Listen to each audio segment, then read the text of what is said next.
ভাইদেরকে বলবো, আল্লাহর হস্তে দল এবং নেতা সবকিছুকে কোরবানি করে হলেও মুসলমানদেরকে ঐক্যের স্বার্থে একজনের প্রতি একজনের শ্রদ্ধা, ভালোবাসা, মহাব্বত এবং এক প্ল্যাটফর্মে কাজ করার মানসিকতা আমাদেরকে তৈরি করতে হবে। আসসালামু আলাইকুম ওয়া রাহমাতুল্লাহ। হামিদা ওয়া মুসাল্লিয়া ওয়া মুসাল্লিমা ওয়া বা'দ। আউযু বিল্লাহি মিনাশ শাইতানির রাজীম। বিসমিল্লাহির রহমানির রহিম। ওয়াতাসিমু বিহাবলিল্লাহি জামিআ ওয়া লা তাফাররাকু। সাদাকাল্লাহুল আযীম। সম্মানিত ভাইরা, আল্লাহ তাআলা কোরআনের মধ্যে নির্দেশ করেছেন মুসলিম উম্মাহ যেন বিভক্তি না হয়, একত্রে থাকে। কিন্তু দুর্ভাগ্যজনকভাবে আজকের বাংলাদেশে দাওয়াত ও তাবলীগ এবং ইসলামী সংগঠনগুলোর মধ্যে বিভক্তি অনেক বেড়ে গেছে। এটা কেন হচ্ছে? দেখেন, আল্লাহ আমাদেরকে বলেছেন ঐক্য থাকার জন্য, একত্রে থাকার জন্য, কিন্তু আমরা আল্লাহর এই ঐক্যের নির্দেশকে লঙ্ঘন করে বা উপেক্ষা করে নিজের নেতা অথবা দলকে গুরুত্ব দেওয়ার কারণে, ব্যক্তিকেন্দ্রিক হয়ে যাওয়ার কারণে বর্তমানে মুসলমানদের মধ্যে বিভক্তি, বিভাজন অনেক বেশি হয়ে যাচ্ছে এবং এতে করে সাধারণ মুসলমান অনেক বেশি বিভ্রান্ত হচ্ছে, দিন থেকে নিরুৎসাহিত হচ্ছে। এই অবস্থার জন্য অবশ্যই নেতৃবৃন্দ দায়ী। এখন সাধারণ মুসলমানদেরকে একটা বিষয় খেয়াল রাখতে হবে, সেটা হচ্ছে যে পৃথিবীতে যত সংগঠনে আসুক, যত দল, দাওয়াতি হোক, দাওয়াতি তাবলীগ হোক অথবা রাজনৈতিক সংগঠন হোক, যে কোনো নামে হোক, যে কোনো ব্যানারে হোক, যেগুলো আসবে এগুলো ক্ষণস্থায়ী, এগুলো অল্প সময়ের জন্য।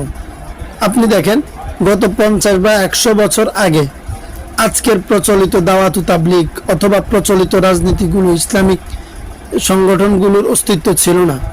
তখনও কিন্তু ইসলামের কাজ প্রচলিত ছিল, চলমান ছিল, এবং আগামী 50-100 বছর পরে বর্তমানের প্রচলিত দাওয়াত তাবলীগ এবং ইসলামী রাজনীতিগুলোর অস্তিত্ব না থাকার সম্ভাবনা অনেক বেশি।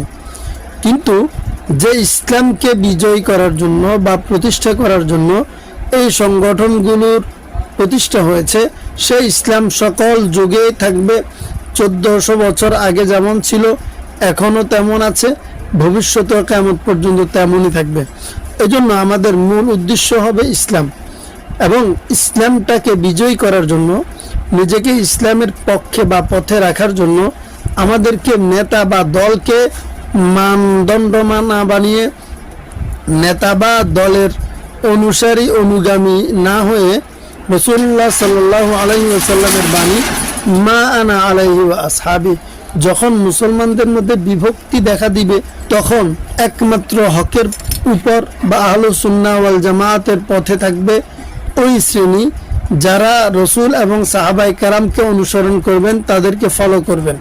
দেখেন, এক্ষেত্রে আপনি যে দলে করেন, আপনি যে দাওয়াতের সাথে যুক্ত থাকেন, আপনার যদি উদ্দেশ্য বা আপনার যদি লক্ষ্য বা আপনার টার্গেট, আপনার অনুকরণীয় ব্যক্তি যদি আপনার নেতা বা সংগঠন না হয়ে রাসূলুল্লাহ সাল্লাল্লাহু আলাইহি ওয়াসাল্লাম এবং সাহাবায়ে কেরাম রাদিয়াল্লাহু তাআলা আনহুম আজমাইন হন, তাহলে আর বিভক্তি হওয়ার সুযোগ নেই, এবং এক মুমিন আরেক মুমিনকে গালি দিবে না, গালি দেওয়ার কোনো সুযোগ থাকবে না। এক্ষেত্রে ইসলাম বিরোধী শক্তি বা যে অপশক্তি, যারা যে এজেন্টগুলো মুসলমানদের মধ্যে বিভাজন করার চেষ্টা করছে, তারা আমাদেরকে বিভক্তি করার জন্য যে কৌশলটা অ্যাপ্লাই করে সেটা হচ্ছে এমন যে, ধরুন আপনি এবং আমরা দুইজনে খেলাফতের জন্য কাজ করছি, এলাই কালিমাতুর জন্য একসাথে কাজ করছি। তখন ওরা তো এসে প্রথমে যাচাই করবে খেলাফতের চেতনা বা এলাই কালিমাতুল্লাহ বা ইসলামী শাসন প্রতিষ্ঠার চেতনা আমাদের দুইজনের মধ্যে কেমন। তারা এসে যাচাই করে যখন দেখবে যে আমাদের মধ্যে ইসলামের জন্য জীবন উৎসর্গ করার মানসিকতা রয়েছে, আমাদেরকে টাকা দিয়ে অথবা অন্য কোনো পদের লোভ দেখিয়ে খরিদ করা যাবে না, তখন তারা নতুন একটা কৌশল হাতে নেয়। আমাদের দুইজনের কাছে আলাদা আলাদাভাবে গিয়ে ভিন্ন জনের ফরজগারি বা তাকওয়া বা ইখলাস বা আকীদার বিষয়ে প্রশ্ন তোলে, যে অমুকের আকীদার সমস্যা, অমুকের তাকওয়া সমস্যা, অমুক সূরা ভিত্তিক কাজ করে না বা পরামর্শের বাইরে কথা বলে, সুতরাং তুমি যদি অমুকের সাথে কাজ করো, তাহলে ইখলাস না থাকার কারণে তোমার কাজটা বরকতপূর্ণ হবে না। অমুকের কাছে সুন্নাহ নাই, এই জন্য তুমি যদি তার সাথে কাজ করো তাহলে তুমি সুন্নাহ থেকে বঞ্চিত হয়ে যাবে। অমুকের মধ্যে দুনিয়ার লোভ আছে, পদলোভ আছে, সুতরাং তুমি যদি অমুকের সাথে কাজ করো ইখলাসের সাথে তুমি কাজ করতে পারবে না।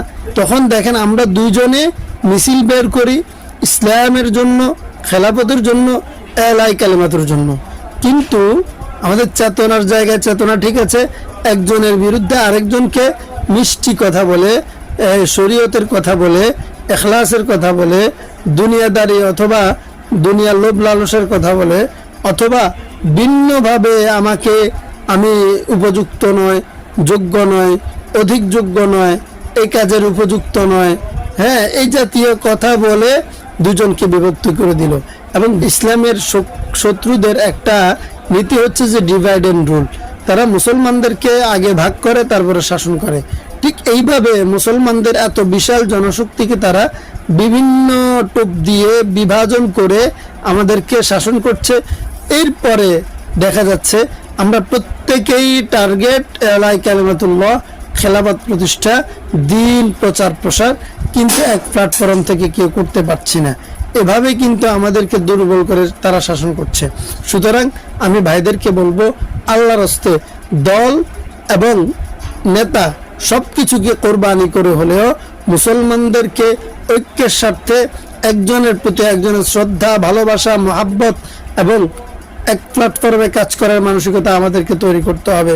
শেষে একটা কথা বলছি, যারা অন্যের দোষ দেখছি, অন্যের পরহেজগারি বা অন্যের খুঁটিনাটি আমরা তালাশ করছি, নিজেকে যদি আমরা যাচাই করে দেখব আমার কি দোষ নেই, আমার কি দুর্বলতা নেই, আমার কি ভুলভ্রান্তি নেই, তাহলে আমার ভুলভ্রান্তি থাকার পরেও আমি যদি নিজেকে হকপন্থী বলতে পারি, অন্যের ভুলভ্রান্তি থাকার পরও তাকে নিয়ে কেন টানাটানি করতে হবে এবং মুসলিম উম্মাহকে বিভাজন করে দিতে হবে?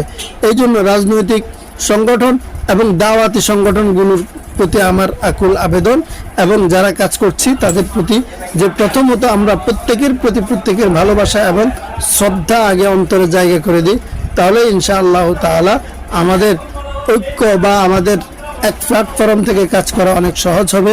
আল্লাহ আমাদেরকে সাহায্য করুন। নাসরুম মিনাল্লাহি ওয়া ফাতহুন করিব।